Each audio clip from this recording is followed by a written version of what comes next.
Hey there guys, welcome back once again to the channel, and it's time to go through our April/May 2018 PC budget build.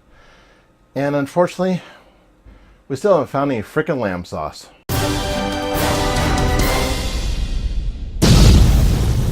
So what exactly am I going on about the April/May build? Well, it happens to be this little beastie right here. This is a build that's basically filled with a bunch of parts that were donated and or loaned to me, and a couple things that I actually purchased, so we kind of threw them all together and just to see what would stick. So what's inside this thing? Well, I call this the aquarium build. Why? Because it has a lot of blue light. In fact, it even has places that I wasn't even really expecting blue light to be. So let's start off with the case here. In one of my previous videos, I described this as being the Thermaltake Commander G41 mid-tower case. It's close, but it's not a G41. No, what this is actually the Commander G42 case. So this is a really nice case that I bought for about 30-35 bucks over at Replay here in Billings, who is known to really tempt me in with really awesome looking cases. In fact, I'll probably be looking over there for more parts coming up in the future. So what's inside the case? Well, that's where everything happens. So what we've got here is we've got a Gigabyte 990 FX A UD3 revision 4, I believe, motherboard. Really long name for a 990 FX board, but nice Gigabyte board nonetheless. On top of it is perched the FX-4100 CPU. It's a 4-core 8-thread processor. Again, if you saw the previous videos, we had tried to use a 9370 and 8320 that we tried to do some CPU resuscitation on, and neither one of them ended up staying working. The 8320 had a bit of a gasp of life, and then it kind of bit the big one. But so we're left with the 4100. So that's what we're running with today. So we're running that with 16 gigs of Corsair Vengeance DDR3 RAM at 1600 megahertz. It's a 4x4 DMK. It looks really awesome in here. For the GPU, we've got the Radeon R9 280X. It's a 3 gigabyte card. For storage, we have an OCZ SATA 2 80 gigabyte hard drive. Well, it's an SSD, but you get the idea. We also have a Seagate Barracuda 1 terabyte hard drive. And for the power supply, we've got the OCZ non-modular 700 watt power supply. This is actually a component that I was not expecting to have blue light coming out of it, and surprisingly, it does.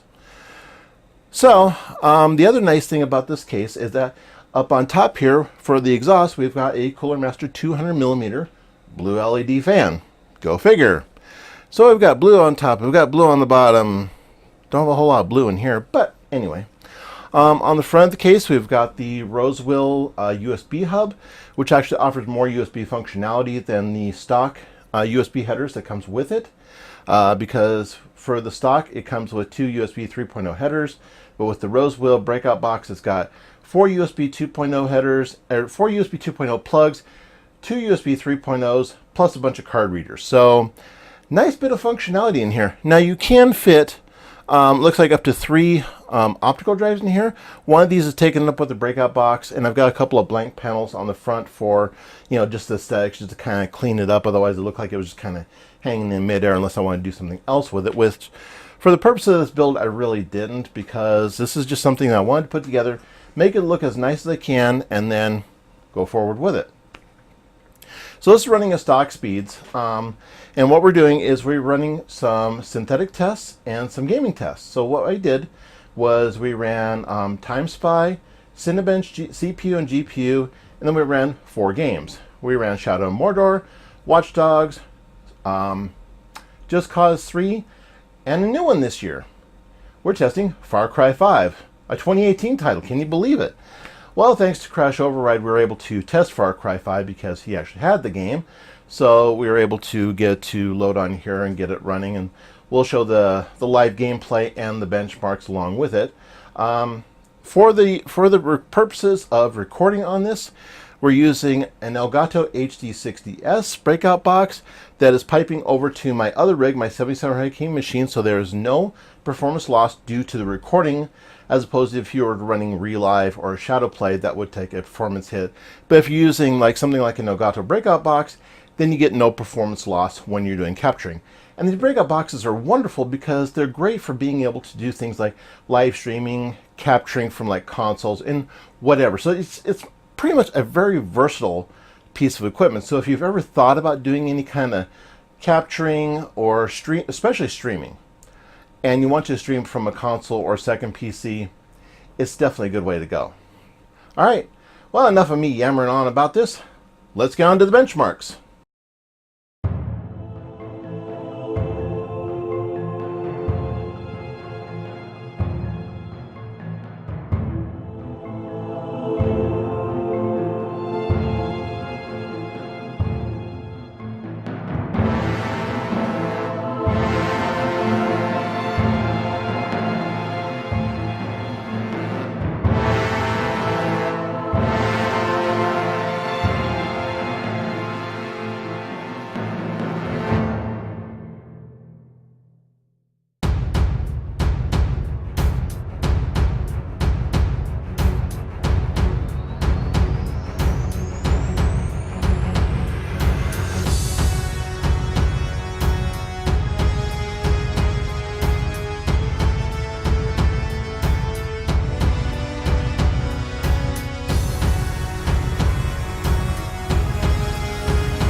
Okay, so as you can see by the results of the FX-4100, is it worth buying new, especially now in 2018?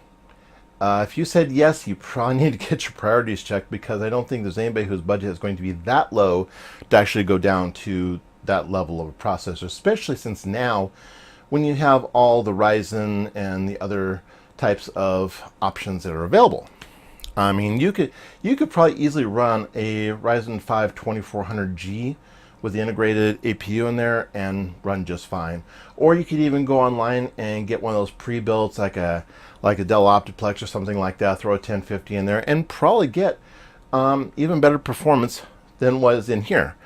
Now, if you were able to get a 990 FX board with, say, an 8320, 8350, or 9370 for a really, really cheap price. I mean, really cheap price, because let's face it, right now you get a B350 motherboard for under $100. You could get an R3 and an R5 for well under $200 right now in the summer of 2018, and you have a far better platform than going with the FX architecture.